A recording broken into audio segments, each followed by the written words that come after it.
Hi, Mr. Flannery. This is the first part of our major assignment that I'm doing together with Valery. It's the contextualization. So the extract that we'll be doing from Othello is from Act 2, Scene 3. What's happening right now is that we are in the scene after the events of Cassio getting drunk and attacking Rodrigo has happened, knowing the audience knows well that Iago is the one who got Cassio drunk on purpose and is the one who told Rodrigo to provoke him, but the characters do not know that. Cassio especially does not know that.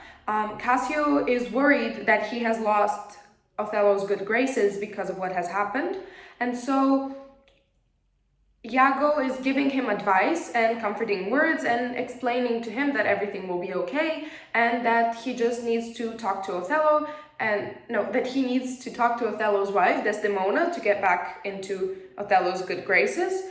And the audience knows that he is doing this in order to further his own agenda, but to Cassio it seems like very good advice, and Cassio agrees with him that speaking to Desdemona will be the best way to get back on good terms with.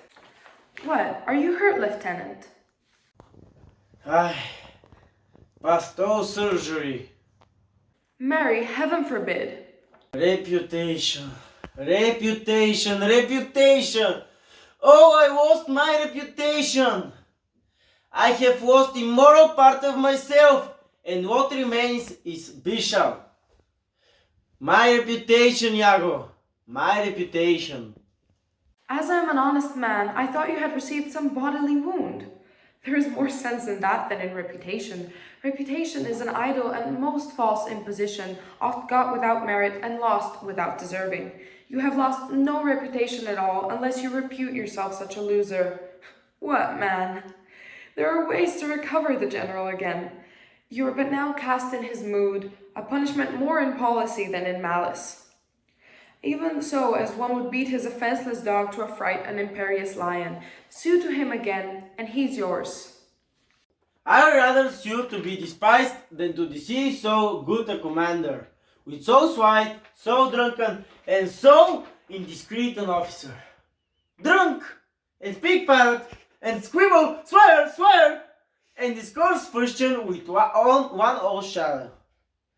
O thou invisible spirit of wine, if thou hast no name to be called by, let us call that devil. What was he that you followed with your sword? What had he done to you? I know not. Is it possible? I remember a lot of things, but nothing distinctly. A quarrel, but nothing wherefore. Oh God, that man should put an enemy in their minds to steal away their brains.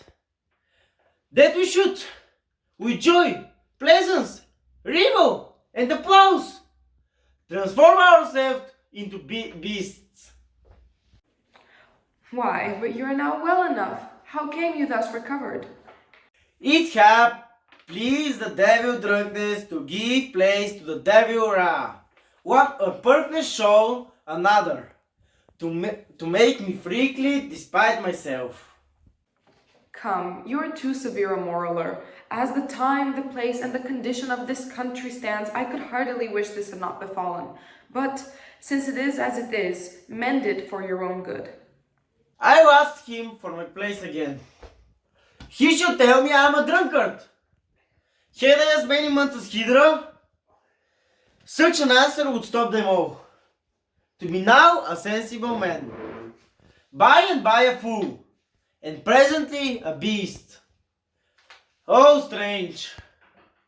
Every northern cup is unblessed, and the ingredient is death. Come, good wine is a good familiar creature, if it be well used. Exclaim no more against it. And, good lieutenant, I think you think I love you. I have well proved it, sir. I drunk. You or any man living may be drunk at a time, man. I'll tell you what you shall do.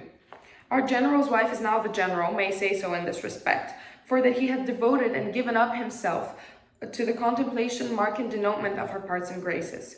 Confess yourself freely to her, importune her help to put you in her place again. She is of so free, so kind, so apt, so blessed a disposition, she holds it a vice in her goodness not to do more than she is requested. This broken joint between you and her husband, entreat her to splinter. And my fortunes against any lay worth naming, this crack of your love shall grow stronger than it was before. You advise me well. I protest in the sincerity of love and honest kindness. I take it freely, and betimes in the morning I will beseech the virtuous Desdemona to undertake for me. I am desperate of my fortunes if they check me here. You are in the right. Good night, Lieutenant. I must to the watch. Good night, honest Iago. The aspect of Iago's emotions that I was trying to portray was mostly a bit of indifference and a bit of calming. The way he talks to Cassio as if nothing really has happened. This will so easily be fixed. All he has to do with this is talk to Desdemona. He has lost no reputation. So that's what I was trying to portray. A bit of, it's not that big a deal. That attitude. And yeah, that was my main goal. At the same time, just how easily his advice will actually slip Cassio right into doing what Iago himself wants Cassio to do. I play Cassio, and I know my role should be very emotional, and I really try to be emotional in the part, but I watch a lot of different videos, and in every one of them, he is more sad than angry. And first, I think after talk with you that I should be angry and more violent. I'm not sure violent is the right word here, but yeah, to have a lot of emotion and express them. But later when I watched those videos, I saw that most all the characters do it with a lot of sadness and a lot of emotions. So I try to express my emotions by a lot of shouting, which is very strange in some places, but really I think this is the best way to show that I really pursue those emotions.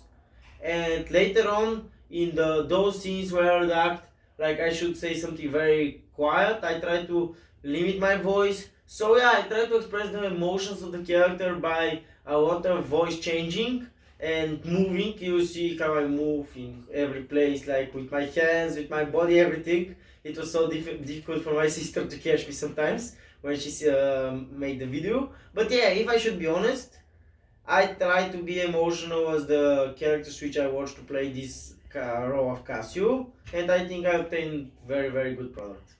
Thank you.